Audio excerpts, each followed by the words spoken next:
The way that this transitions is your feed where you're posting those reels. That's where you're informative and that's where you're getting your followers. So that if they like what you're posting on your feed, they're going to follow you.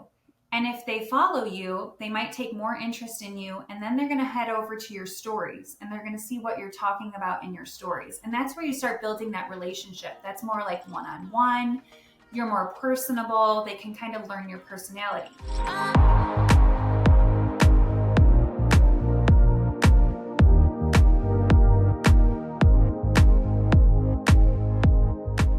Hey guys, welcome back to Real Estateable, your go-to podcast for raw, real, and relevant information in the real estate world. Today, we have an amazing opportunity to interview Amanda Albrecht, who works the suburbs of Chicago, Illinois. Yes, selling the suburbs. If you've not seen her all over social media, every single platform, she's all over. And we are so excited to dive in to what changed for her. Less than a year ago, she really took social media seriously, and we're super pumped to talk about how little it took for her to really get serious with social media. Yeah, she's gaining clients and massive amounts of referrals every month. And she is sharing her strategy with us today. So give it a listen. Hey guys, welcome back to Real Estateable. We are here today with Amanda Albrecht, and she is going to be talking to us a lot about social media. Yeah, the hot topic right now. If you guys are not following Selling the Suburbs, you're missing out, and you need to run right now to find her on social media, because I think over the months it has changed kind of my outlook on social media. I feel like she has a really good raw and real approach to it that doesn't seem so scary, honestly. Yeah, and it's not even about real estate. Like half of her stuff is just like creative little things that she breaks it down step by step, and it's easy for anyone to do. Yeah, and I think you enjoy it too, right? Maybe just a little bit. I do enjoy it. I always joke. I always say I'm the real estate agent that posts no real estate on her social media, and it works. But yet you still do, though. It's I do, yeah. Well, let's get started, and let's talk about just kind of history in the business. How long have you been in the business? Kind of evolving to where you were at the start of like getting serious about social media. Can you share on that? Yeah. So I actually got licensed as soon as I was able, as soon as I was old enough. So as soon as I turned 21, I was able to get licensed in Illinois. But so I've been licensed for going on 16 years now. Prior to getting my real estate license, my mom was a realtor since the 90s. And I grew up in the business. That was her sole income. She was a single mom for many years. And so we kind of saw her learn to hustle. She had to go door knocking and sit open houses, and she had 3 little kids, and we came with her. So I knew when I was at a young age that I was going to be in real estate. I wanted to do exactly what my mom was doing. I thought it was so much fun touring these houses, and I loved that aspect of it. Now, she suggested that since from the time of graduating high school to being able to get licensed, there was a little time gap there, that I work for a law firm handling their real estate. So that's what I did. I went and I got a job at a law firm, and I handled all of the attorney's real estate. I did like all of the behind the scenes ordering title and deed inspection issues, and I got really seasoned at that. And then as soon as I got licensed, I joined her. We were with a really large company at the time, and a few short years later, we decided to break off on our own. And we joined forces, and we became a mother-daughter team. And we are now our own brokerage, and it's just me and her. And we offer a little bit of, something different. She is a lot of old school marketing. I do all of our social media and all of our out of the box marketing, and it works. Yeah, I think it does, for sure. I know it does. For sure. That's awesome that you teamed up with your mom. We both have girls, and I'm constantly like, do you want to do what mom does? Do you want to work with me? Do you want to be a realtor? I don't think she wants to, but. Well, it's funny you say that. You're like, I grew up and it was just like the best thing ever. And our kids are like, another house? Are you kidding me? We have to go to another house. We talk about that quite often. Although I do think that, as the kids grow too, it's like kind of like what they know. So eventually they might come around, but they're not super excited at 10 years old to be doing any of mom stuff with real estate. Definitely. So before we started recording, we were kind of talking about the evolution of your social media. Tell us a little bit about your strategy. So you had mentioned like you don't really post a lot of real estate on your socials. So how are you kind of connecting the two to get business off of your social? So I joined social. I had Facebook forever, like whenever everybody had Facebook, but I joined Instagram. I think I was in 2013. So it was about 10 years ago, and it wasn't what it is today. So back then, you picked your name, and I live in the Chicago South suburbs. So it was only fitting that I did selling the suburbs. And since there wasn't a ton of people on there at the time, I was able to grab and snag that name, which that's like one of the biggest questions I get is people want to know, how did you get that name? And I'm like, there was nobody on Instagram when I joined. I showed up early. Yep. And at that time, it was all photos. And it slowly evolved into video, which, as you know now, it's 100% video. If you are posting, and I've tried this, a photo, you might get like 25 or 30, people seeing that photo. But if you post a reel, you have unlimited availability to who sees that because you can go onto an Explorer page or use a hashtag and get on a different page. And so the options are endless. And what I found was when I started, I would post all real estate, just like every realtor. That's what I thought I was supposed to be doing. So it was, I just listed this, I just sold this, this is how many homes I sold so far this year, come to my open house, very salesy. And I quickly learned that people don't want to be sold to. In fact, when you go to buy a car, what do you hate most about it? The salesman, because they're pushing you. You know that they're only getting paid if they sell this car. And for real estate, we're only getting paid if we sell this home. So it's very similar. But people don't want to be sold to. They want to be shown how to do something, and then they want to be able to determine and make the decision for themselves. So what I decided to do was I stopped posting all of these just listed and just sold and all this real estate all the time. And I started posting things that I had interest in. So like DIYs and little craft things, recipes. What happened was people started following me for those reasons because they liked that I was posting. They liked me painting my walls and they liked me showing how to set up a room or what I was making for dinner or maybe a fun cocktail. And when they followed me for those reasons, they realized that I was a realtor through my stories usually, or something small that I was posting that was real estate related. And typically my messages are, I followed you 2 years ago because you posted this amazing cocktail and I realized you're a realtor. Now I'm looking to sell my home or now I'm looking to purchase a home. And so I always tell people social media is a long game. It's not a short game. It's not going to pay off tomorrow or next month. But next year, the people that are following you this year might realize you're a realtor and then they will hopefully learn to know you through your personality because you're showing that through your relatable content. And now they're going to follow you and hopefully use you when they decide to buy or sell a home. Yeah, that's so true, though. So true. And I think that, they say in sales, it's like know, like, and trust. And so that doesn't necessarily be know real estate, like your real estate, trust your real estate. It could be just you as a person, someone they feel comfortable with that they can be trusting through that process. So it's so true. It doesn't, I think it takes a while for us to get that. I feel like I'm just getting that. That's been like a theme this year. I know Ashley, the same thing. But seeing you as kind of a testament to that, it's so true. So true. Can you talk about numbers when you kind of shifted? I know you've talked about statistically where you were at and what that looked like. Can you kind of share what that was? Yeah, so believe it or not, I jumped in like 100% not posting real estate in, I think it was October of last year. So October of last year, I had 32,000 followers. Today, I am like 50 shy from 155,000. That's awesome. So dang. That is 120,000 more followers. And if you look back at my feed, I'm posting like one type of real estate type thing a week. Everything else is something to do with your home, a recipe, a DIY.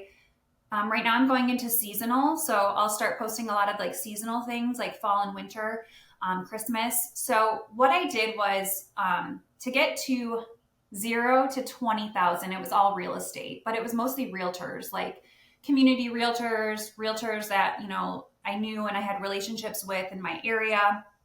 And then from 20 to 32,000, I was posting still mostly real estate. I would say 80% real estate and 20% lifestyle. So something to do with my kids or something I was doing.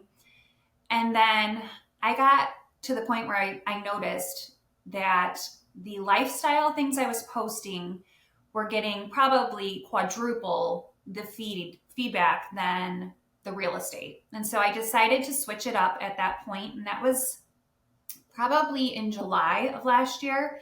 I started doing 50-50. So 50% real estate, 50% lifestyle. And I noticed that the real estate was getting nothing. I mean, I wasn't growing from the real estate post. I was growing from the lifestyle post. And then in October, I was really nervous to do it, but I was like, I'm going to do this. I'm going to post 80% lifestyle and 20% real estate. And the second I did that, it took probably 30 days of consistency that it just continually built off of each other. And now I would say I'm probably posting 10% real estate and 90% lifestyle. And in a 30-day period, I'm reaching about 14 million people. Crazy. Holy cow. That's crazy. There's no other marketing you could do to get that reach. Yeah, for free. For free. For free. For zero cost on that.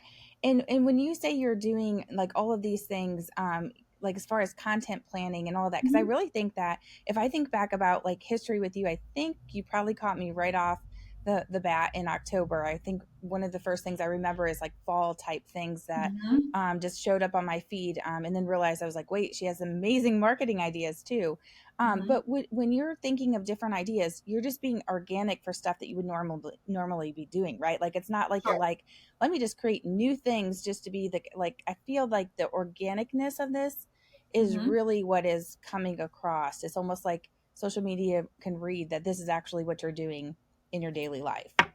Sure. So I'm not like I'm not like actively looking for things. It's stuff I would already do. So like I really love decorating my home for all different seasons. And so I'm just literally, when I see something that I want to do for my home, I'm filming myself doing it. And it's funny because I have a fall wreath I'm going to be making after this that I have set up to film for my front porch. So it's like, I'm just literally filming what I'm already going to do for my own home, and I'm sharing it with others, and then they're recreating it. The more people who see it and like it will share it and recreate it and tag you in it, and then it gives you more and more reach. Yeah. Well, I know that I have made the blizzard that you did with the blender, and my kids loved it. And then I went to make it again, but somebody ate all the rest of the Oreos. So I was like, well, we can't do this because we don't have anything to put in it. Yeah. So I'm always so reactive. I'm not proactive in this. So I think the shift for me would be like, we just did a huge remodel in our house. Why didn't I not document that? Why, once I actually started to put stuff back in my home, a ton of organization stuff purchased, didn't not document it. So I think that like for those that are listening, it's like you're already doing these things. What you have to do is slow down and think about how you're actually going to document that. And I think that's the consciousness. It's not like, oh, create a plan. The plan is actually to slow down and start to let social media in on what you're already doing. Definitely getting the memo on that. Well, and I think too, people think like, oh, my house isn't pretty enough. My my room's a mess, or my kitchen isn't nice. Yeah. It's like, just film it and see what happens. Yeah. So I don't have I have a builder grade home. Like this was supposed to be a temporary home for us. Our kids love the schools. They have friends here. This is probably going to be my home until they graduate from high school. I have come to terms with that now. So I don't have like this super high-end home. I have what I would consider for my area, like an average home.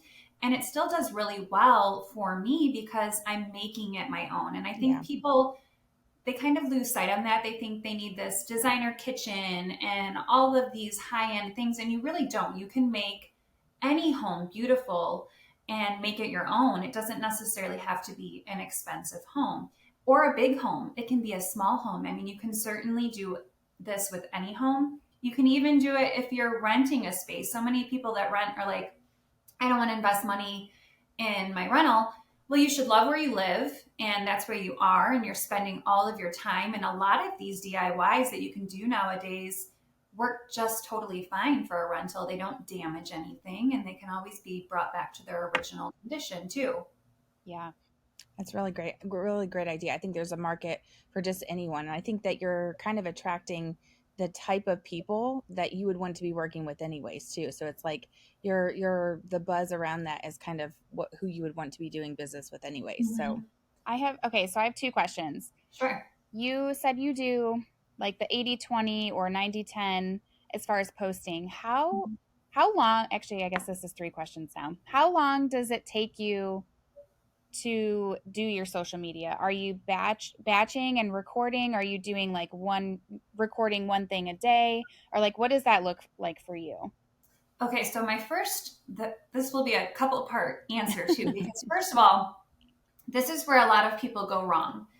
When you are trying to grow on socials, instead of consuming social media like a consumer, you don't want to do that any longer. So I'm no longer going through and watching what everybody's doing. I'm not doing that anymore. I'm not like sitting there and scrolling because I'm not consuming it. I am literally creating content and putting it out there. So I don't spend my time anymore consuming the social media. Like that's what the average person is doing. They're sitting there like scrolling through and watching what everybody's doing.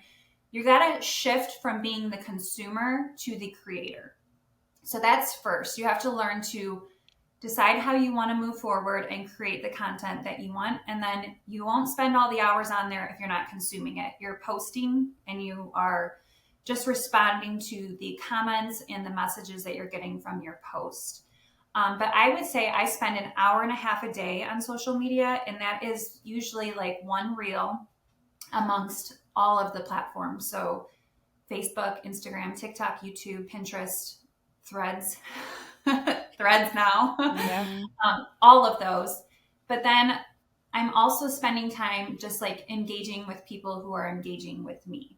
So I would say it's an hour and a half a week. And then how do I get all of my content is I do batch that. So I spend usually one day a week creating like 4 or 5 videos.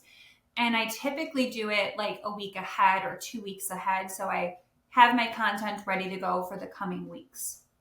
Once you have enough content, you can literally reuse the content that you have. So a lot of the stuff I have from last year, I can change a little bit or even just totally repost it and use it for this year. And then it's one less thing that I'm creating again.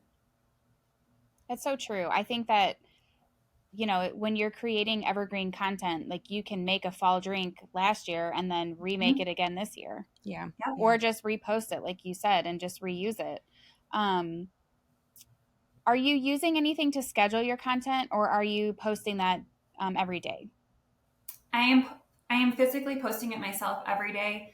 Um, I tried to use a scheduler and it felt like another chore for me to do and get on there and schedule it.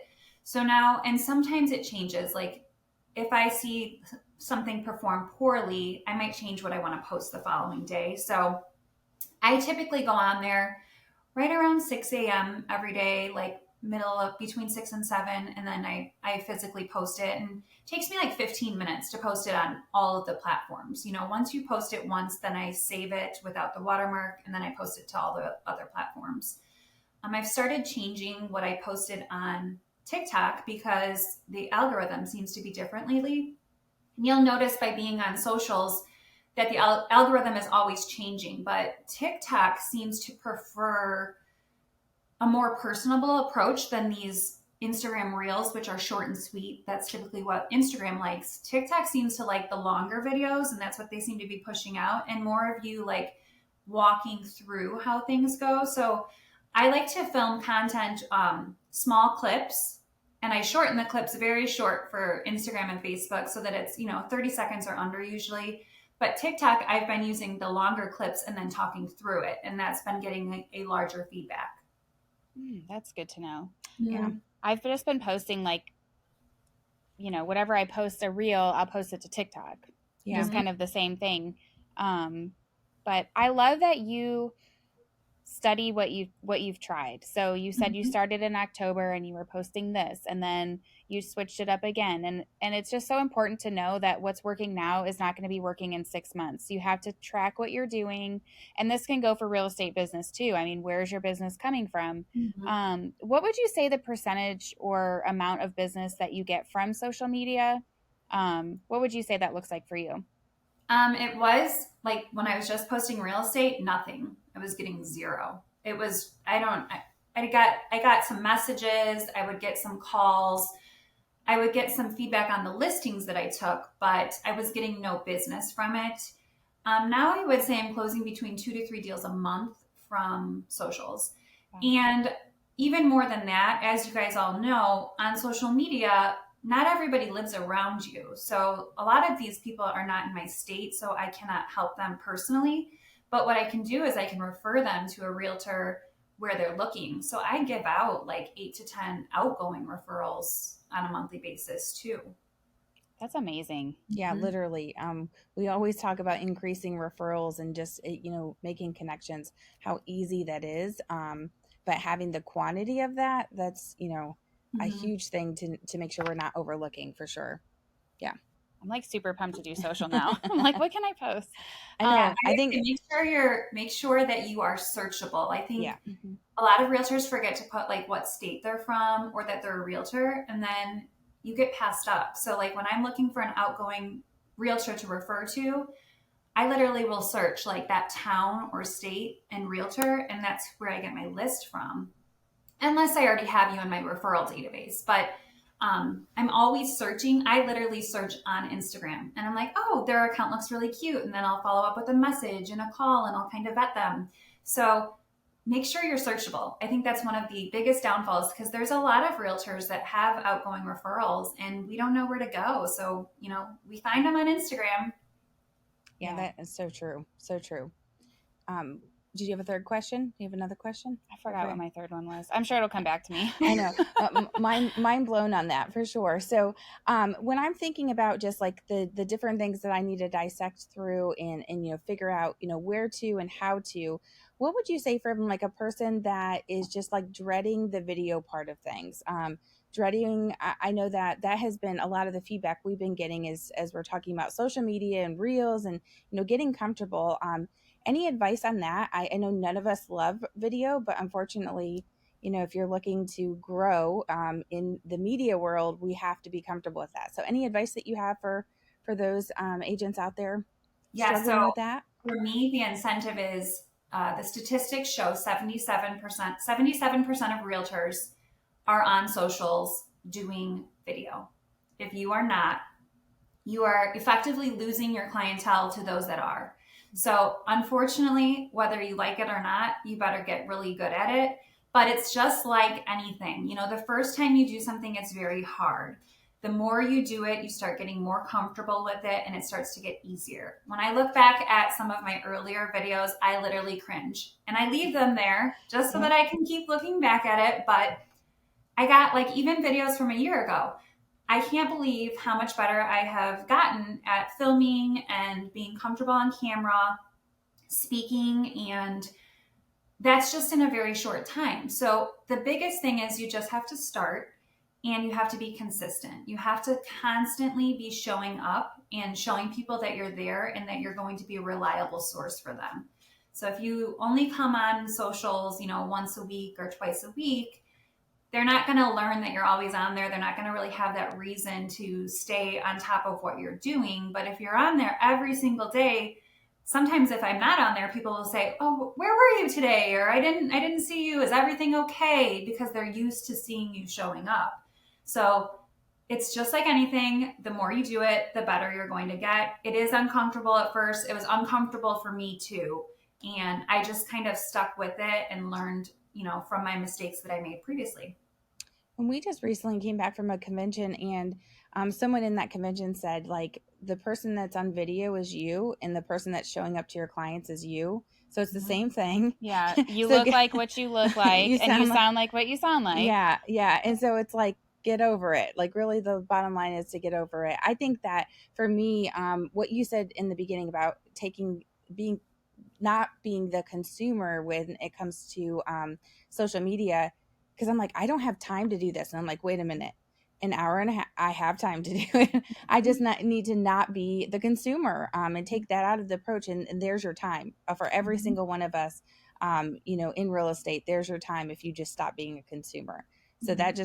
that just crushed my excuse. Remind me of that. I'm always trying to crush your excuses, Yes, I man. know she is. That's why I was like, write that down, crush that excuse for So, sure. Something I started earlier on too was I got up earlier. So like Mm, my kids go to school at 8 a.m. So every day, even on Saturday and Sunday, it doesn't matter.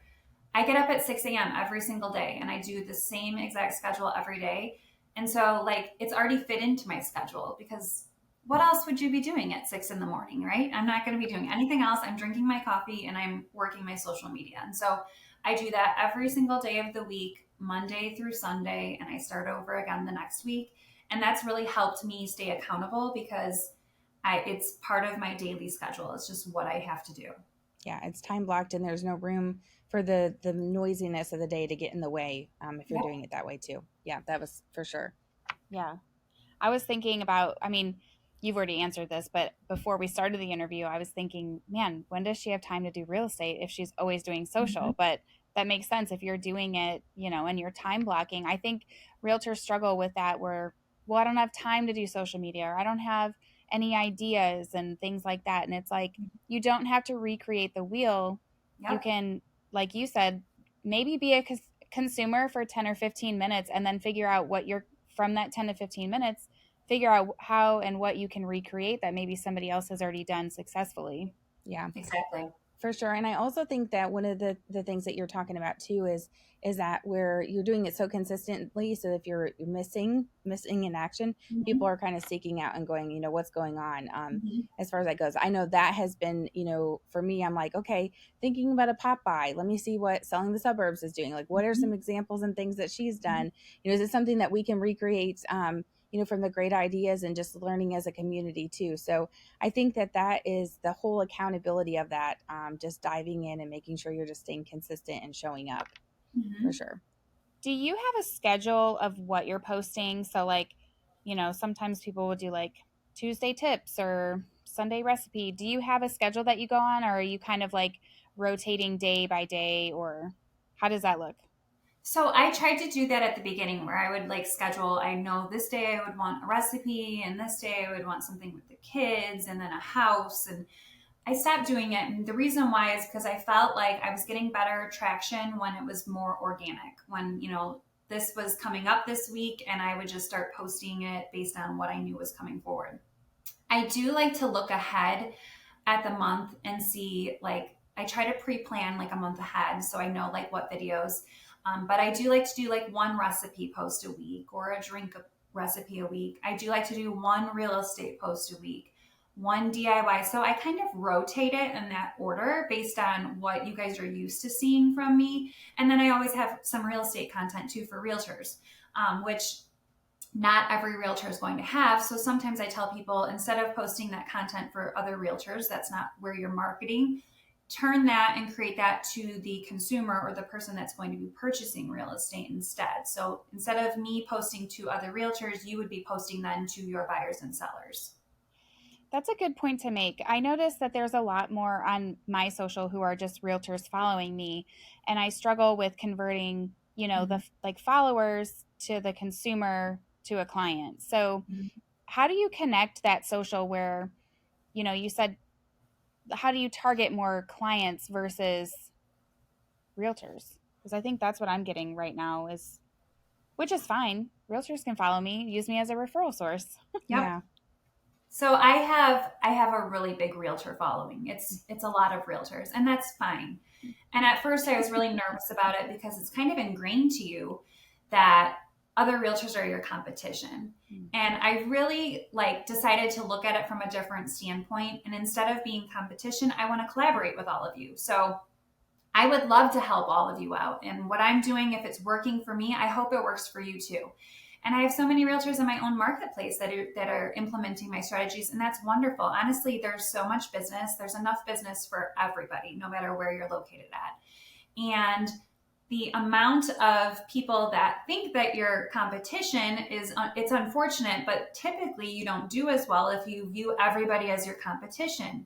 And I like to think too that other realtors are going to see me showing up on socials, and when they have somebody coming to Plainfield, Illinois, I would hope that they would think of me and I would be top of mind. And I've gotten referrals from that, from doing that too.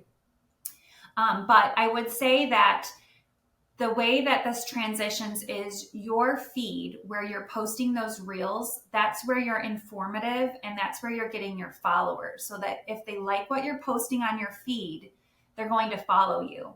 And if they follow you, they might take more interest in you, and then they're going to head over to your stories and they're going to see what you're talking about in your stories. And that's where you start building that relationship. That's more like one-on-one. You're more personable. They can kind of learn your personality. And if they like your personality and who you are in your stories, they might send you a direct message. And in that direct message is where you're building that personal relationship, which turns into your sale. Yeah, a perfect little map Mm-hmm. to truly understand. And that can really be the same content too. Like I noticed like the reels that you're posting turn into your stories, and it kind of all weaves together. So it's not like Mm-hmm. you're going completely opposite directions. It's the same stuff kind of broken up into pieces. So that's really, Mm-hmm. really great advice as far as that goes too. All right. I know you were asking too, because Ashley's been getting kind of her planning part of that out of the way, like where it's like, okay, let me set myself up for success. And I think that it doesn't have to be as as strategic as that for sure.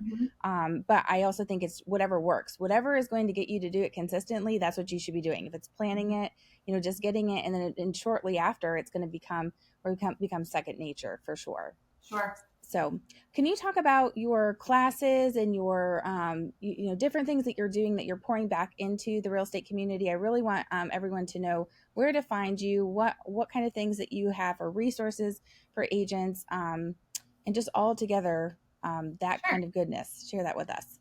Sure. So I have several courses for real estate agents. You can always find me on my socials. So on Instagram, it's Selling the Suburbs. On TikTok, it's Selling the Suburbs. On YouTube, it's Selling the Suburbs. On Facebook, it's Selling the Suburbs, but it's actually under my full name, which is Amanda Albrecht. And I post a lot of the same stuff on all of the different forums. But I do have several classes. The main class that I have, if you're looking to implement and grow on social media, would be Social Real Estate. And that course is everything you need to know on growing your social platform. You can literally take what I've done, recreate it for yourself. I tell you what to post, when to post, how to post, tips and tricks on removing watermarks and picking audio. And I break that out into each platform. So every platform is its own chapter. I have a code if you guys want it. It's Grace25, and that'll get you $25 off of that course. The other popular course that I have, and as you all know, we're in a low inventory market across the country, so this is pretty much nationwide here. I have a course called 25 Ways to Get Listings in Any Market. And it's a listing strategy course where I literally go through 25 strategies that you can take and recreate. Some of them are free, some of them are low cost. If you take 5 of these ways, you are going to show up with a listing in the next 60 days. And that one has been very popular. I'm hosting it live on Zoom on Friday at 11 a.m. Central Standard Time. I also always have a playback available for that too. Yeah, and both of those, really anything that Amanda offers is super low cost. So we're not like, hey, go buy this $700 course. It's very, very low cost, high quality in what she's feeding to you. It's actually implementing practical tips that you'll truly be able to see return on your business if you start to implement even just a few of those things for sure. I know that you have coming up different CMA a day challenges and different things that you're pouring back into the community. So to find out more about any of those things that you have going on when this is published, where's the best place for someone to go to find the actual courses? Do you have a website or would it Definitely, always be on social? it's always on Instagram. There's Okay. a link in my bio that has a breakdown of everything I'm currently doing. And I would like to touch too on all of my stuff is always going to be affordable. I think that's one of the hardest things is a lot of these real estate coaches or realtor influencers, as you would call it, they charge a lot of money for a little bit of information. And what that does is it makes it so not a lot of agents can afford to do it. I mean, we're all commission based. Everyone, a lot of these, people are just starting out or don't have a firm business established yet. And it's really hard, especially in this type of market. So my goal through all of this was to help everybody, not just the people that are, producing at this really high end luxury type, feel. And so I want all realtors, no matter what your income is, to be able to take something of mine and grow it and build your business. And I think that's what, a lot of our community is missing is they're looking to make a lot of money off of a few realtors instead of just being able to help everybody no matter what the income price is. Well, I think that's a good point too, because we on this podcast are all about free or low cost tips and tricks, because we know the struggle. And like you said, that it's low inventory. The market has shifted, and we're not selling as much, so it's more important now than ever to have affordable tools and tricks that you can easily implement. Yeah.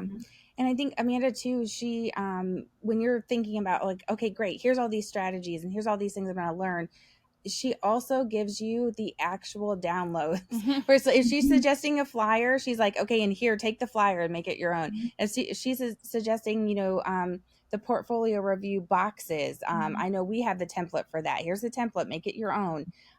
Really, truly, it is putting everything in your hand. You literally got to show up and you got to do it. Yeah. For a very low cost. So I think that sets you apart. I know that speaks a lot to us at Real Estateable too. That's really the heart of what we're doing, marrying it together. And we could not thank you enough for what you've done for our businesses and just really the real estate community. Because like you said, there's business to go around tenfold. Everyone just has to show up to get it, for sure. Yeah. Well, we want to thank you for coming onto the podcast. And you've already said a couple times that the best place to find you is at your Instagram, Selling the Suburbs. Yep. If anybody, is there another way that you prefer people to reach out, or just hit up your DMs? They can just hit me up through DMs. It's the easiest way. And I would like to mention too, if you don't want to pay any money for any resources, I share so many free resources too. So yes. Don't feel like you have to pay for it. If you go through my page, you'll find so many free things that I give you too. Yeah. Yeah. Just to get started too. I think that was kind of where we were in the beginning. It was just like things that would just show up and it's like, okay, well, we're going to try a version of that, etc. But then the courses definitely have taken it to the next level too. Really good point. Absolutely. All right. All right. Well, thank you again. Thank you. Thanks for having me. This was my first podcast, by the way. Really? Yay! Awesome. Well, that's great. That's what we were saying before we hopped on. We were like, we're wondering. So yeah. Awesome. Thank you so much. I appreciate you guys having me. Thanks. Yeah, thank you. Such great information coming from Selling the Suburbs. Amanda is such an inspiration, I feel like, for cutting out the excuses and getting serious about social media. I think that she is testament to actually getting serious and how great of results that you can have just by being you on social media. It's a weird concept. Yeah, and I feel like we've said it a million times. We hear it all the time, but just being consistent and showing up. I love that she talked about not just posting real estate all the time, that she kind of focuses on an 80-20 or 90-10 rule where she's posting 80% non-real estate related posts and then 20% real estate, and showing up with real estate in the stories to get to know her, that she is in real estate. Yeah, for sure. And for me, my biggest takeaway today was like, you have the excuse, I have the excuse, like I have no time to do this. And when she said, stop being the consumer, like get off of social media, stop being the consumer and just post and then exit right, post and exit right. And so for me, the stop being a consumer was a huge like wake up aha moment for me, because we do have time. All of us are on social media for the consumer aspect of that. To flip that switch, there you go, there's your time. But then even furthermore, which Ashley already is going to be saying something, the consistency of 6 to 7. What else do you actually have to do from 6 a.m. to 7 a.m. every single morning? The consistency 7 days a week, like that's crazy discipline, but so attainable and so right that there is no reason that we have any excuse not to make this happen. Yeah, I mean, you can find me on my couch scrolling social at that time with my coffee. Honestly, that's where I am. Okay, Same well, seat every day. I'm You're sleeping. I'm still sleeping. I'm still sleeping, but I mean, it could be whatever window that is that you have the scroll time, whatever window it is that is like not something that can be distracted. That time blocking window. When is that consistently every day? I know that listening to Amanda over time, she's tried different times a day, and that's when her followers are responding the best. So obviously, you don't want it to be like a dead zone for all of your followers just because it's great and convenient for you. But the free aspect of social media, come on, guys, we're talking about free, no cost. What's the excuse? There's no excuse. Yeah, it's sales and referrals. Yeah, for sure. And I would like love to just be able to say, hey, here's the business, go close it, and not have to be, going all over everywhere right now. Yeah, mailbox money, y'all. Absolutely. All right. Well, if you enjoyed this episode, please give it a 5-star rating. Download us. You can find us on everywhere on social. And we will see you next time on Real Estateable.